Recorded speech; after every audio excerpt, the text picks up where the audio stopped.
everybody should be international, and especially I'm studying in the field of education, and I want to get used to different education systems, like Western and Eastern at least.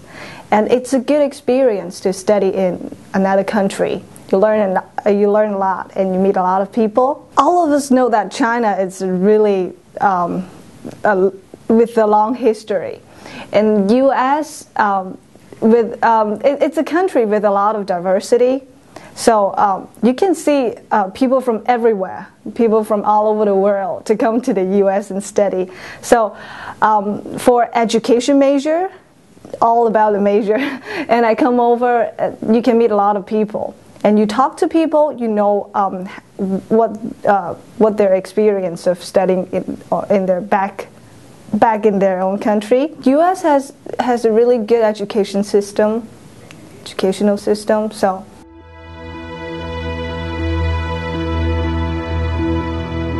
first of all, choose the major you want to study first, and it's important to check up whether the country's got a good education system for your major. For example, if you want to study education, international education, it's good to study in European countries and the US, because first, the degree is powerful, and second, they have a longer history of educating people and more diversity in those countries.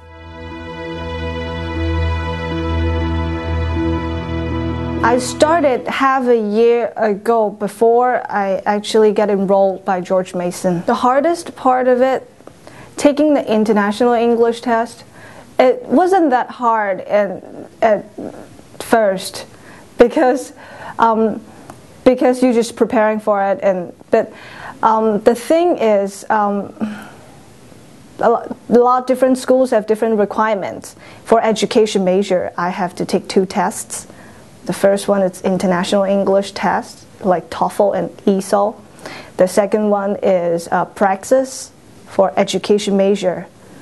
Different states, they have different requirements, and I have to travel all the way back to Beijing to take the test.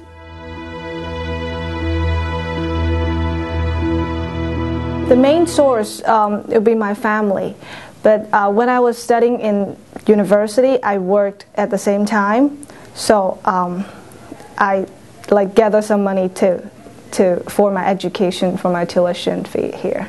And I was thinking I can work here too, 20 hours maximum for international students. So I got a job, work on campus.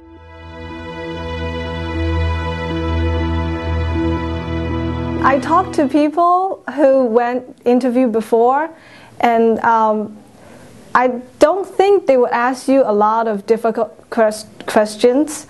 And I was involved with an agency who helped me to apply for George Mason, and they tell me what questions they might ask. And I have all the documents prepared.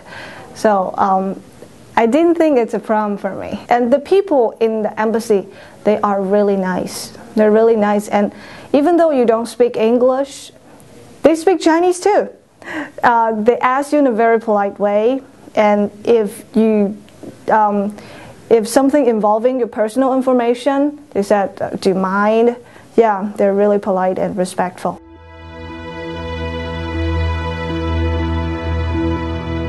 I grew up in Canton, and it's a place that has no winter. My family was worried about me coming over to the US and how can I survive in the snow. So they keep buying a lot of thick clothes. Obviously, you can get everything in the US, but they keep stuffing warm clothes for me to bring over here.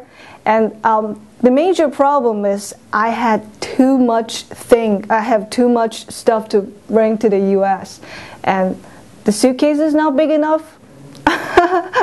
And yeah, that's a major problem.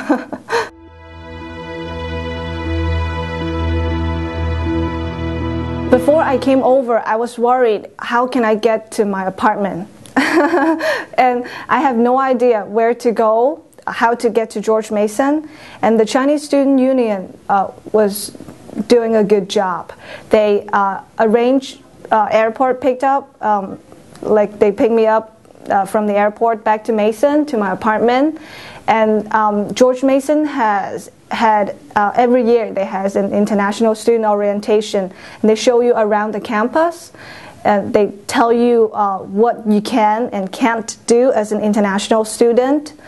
Yeah, and actually I volunteer for them the second semester when I'm here. So I want to help more.